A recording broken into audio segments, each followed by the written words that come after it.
Positive affirmation அப்படின்றது ஒரு நேர்மறை சுய பிரகடனம். ஒரு விஷயத்தை திருப்பி திருப்பி திருப்பி உங்களுக்குள்ள சொல்லிட்டே இருக்கீங்க. அது மூலமா அந்த விஷயம் உங்களுக்குள்ள ரியாலிட்டியா கொண்டு வரீங்க. ஏன்னா உங்களோட கான்சியஸ் மைண்ட், சப்கான்சியஸ் மைண்ட்னு இருக்கு இல்லையா? உங்க சப்கான்சியஸ் மைண்டுக்கு நீங்க பொய் சொல்றீங்களா உண்மை சொல்றீங்களான்னு தெரியாது. நீங்க இப்போ ஒரு கோழையா இருந்தாலும் ஐம் கான்ஃபிடென்ட்னு சொன்னீங்கன்னா நீங்க கான்ஃபிடென்ட் ஆயிடுவீங்க அப்படின்றத ஒரு பேசிக். ஆனா இதுல நிறைய பேருக்கு ஒர்க் அவுட் ஆகாது. அவங்களும் காலையில ஒரு 10 நிமிஷம், ஈவினிங் ஒரு 10 நிமிஷம் பயங்கரமா சுய பிரகடன பயிற்சி எல்லாம் செஞ்சு பார்ப்பாங்க. ஏன் எனக்கு ஒர்க் அவுட்டே ஆகலன்னு தெரியலையே அப்படின்ற மாதிரிலாம் கன்ஃபியூஷன்ல இருப்பாங்க. அதுக்கு காரணம் என்னன்னா, உங்களுக்கு நீங்க கொடுத்துக்கிற ஒரு ஐடென்டிட்டி பாத்தீங்கன்னா நான் ஒரு கோழை அப்படின்றது. ஆனா உங்களோட சுய பிரகடனத்துல நீங்க என்ன சொல்றீங்க?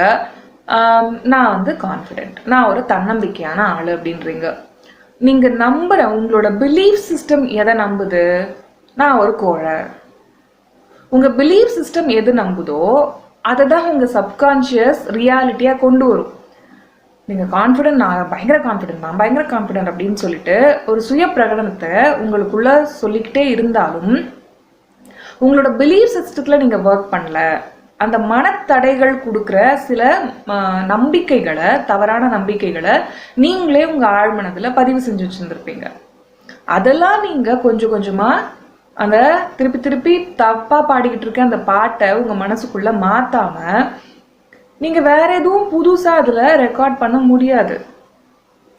ஸோ நீங்க ஒரு கான்ஃபிடென்ட்டா ஆகுறதுக்கு, நான் ஒரு கான்ஃபிடென்ட்டான பர்சன்ற அந்த புது செல்ஃப் இமேஜை உங்களுக்குள்ள கொண்டு வர்றதுக்கு உங்களுக்குள்ள நிறைய அந்த லிமிட்டிங் பிலீஃப்ஸை ஓவர் கம் பண்றதுக்கான எக்ஸசைசஸ் பண்ணணும். ஸோ இந்த ஒரு பேசிக் கான்செப்டை மட்டும் ஃபர்ஸ்ட் புரிஞ்சுக்கோங்க. ஒன்று, உங்க ஆழ்மனம் நீங்க என்ன நினைக்கிறீங்களோ அதை ரியாலிட்டியா கொண்டு வந்து கொடுக்குது. அது நீங்க பாசிட்டிவ் அஃபர்மேஷன்ஸ் மூலமா அந்த ரெக்கார்டிங்கை உள்ள தரலாம். ஆனா உங்க ஆழ்மனசுக்கு அந்த புது ரெக்கார்டிங்கை நீங்க தரணும் அப்படின்னா நீங்க பண்ண வேண்டியது என்ன? அந்த பழைய தேவையில்லாத பாட்டை அழிச்சிட்டு அதுக்கப்புறம் பொறுமையா உங்களோட பாசிட்டிவ் அஃபர்மேஷன்ஸ் மூலமா புது பாட்டை ஏத்த போறீங்க. நீங்க எதுக்காக, உங்களோட என்ன பர்பஸ் அங்க அது நிவர்த்தி செய்யுது? அந்த பாசிட்டிவ் அஃபர்மேஷன் உங்களுக்கு என்ன கோலை அச்சீவ் பண்றதுக்கு ஹெல்ப் பண்ண போதும். அந்த கோலிலையும் நீங்க கிளியரா அந்த இலக்கை, அந்த கனவை ரொம்ப கிளியரா உங்களுக்குள்ள ஏற்படுத்திக்கிட்டு தான் அதுக்கப்புறம் அந்த பாசிட்டிவ் அஃபர்மேஷன்ஸை உங்களுக்குள்ள நுழைக்கும் போது உங்களுக்கு இன்னும் அந்த அஃபர்மேஷனோட பவர் அதிகமா யூஸ் ஆகுது.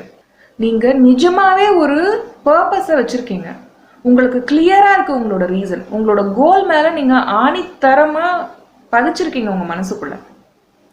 அதுக்கு காம்ப்ளிமெண்ட் பண்ற மாதிரி நீங்க பாசிட்டிவ் அஃபர்மேஷன்ஸ், கிரியேட்டிவ் விஜுவலைசேஷன் இதெல்லாமே கொண்டு போய்க்கிறீங்க. ஓகே, ஸோ எந்த அளவுக்கு உங்களோட கோல்ஸில் கிளாரிட்டி கொடுக்குறீங்களோ அதுக்கு ஏற்ற மாதிரி ஒரு பாசிட்டிவ் அஃபர்மேஷனை கொண்டு போய் உங்களோட மனசுக்கு கொஞ்சம் கொஞ்சமாக அதில் ஒர்க் பண்ணுறீங்களோ ரொம்பவே ஹெல்ப்ஃபுல்லாக இருக்கும். அதில் ஒன்றே செய் நன்றே செய் அந்த ஒரு விஷயத்தை தான் நான் ஒழுங்காக பண்ணிட்டு இருக்கேன் அப்படின்றது. அதுதான் உங்களுக்கு பாசிட்டிவ் அஃபர்மேஷன்லையும் நான் சொல்ல விரும்புகிறேன். உங்களோட கோல்ஸை செட் பண்ணுங்க. அதுக்கு என்னென்ன மனத்தடைகள் காரணமாக இருக்குது அப்படின்றதெல்லாம் பிரித்து மேய்ங்க, அலசி ஆராயுங்க. அதுக்கப்புறம் உங்களுக்கு அதுக்கு தேவையான பாசிட்டிவ் அஃபர்மேஷன்ஸை எடுத்துக்கோங்க. அதில் தினமும் ஒர்க் பண்ண ஆரம்பிங்க. கண்டிப்பாக உங்களோட சப்கான்ஷியஸ் ரீப்ரோக்ராமிங்க்கு எந்த அளவுக்கு கிரியேட்டிவ் விஜுவலைசேஷன் யூஸ் ஆகுதோ, எந்த அளவுக்கு விஷன் போர்ட்ஸ் யூஸ் ஆகுதோ, எந்த அளவுக்கு கிராட்டிடியூட் மெடிடேஷன் யூஸ்ஃபுல்லாக இருக்கோ, எந்த அளவுக்கு அந்த கிரேட்ஃபுல்லான ஹார்ட் உங்களுக்கு அந்த இலக்கை நோக்கி உங்களுக்கு கூட்டிகிட்டு போகுதோ, அதே மாதிரி ஃபோக்கஸ், பேஷன்ஸ், ப்ரேயர் இதெல்லாம் எவ்வளோ உங்களுக்கு அந்த சப்கான்ஷியஸ் ரீப்ரோக்ராமிங்க்கு ஹெல்ப்ஃபுல்லாக இருக்கோ அதே அளவுக்கு பாசிட்டிவ் அஃபர்மேஷன்ஸும் எனக்கு நிறைய விஷயங்களில் ஹெல்ப் பண்ணுச்சு. அது உங்களுக்கும் ஹெல்ப் பண்ணும் அப்படின்றத நான் நம்புகிறேன்.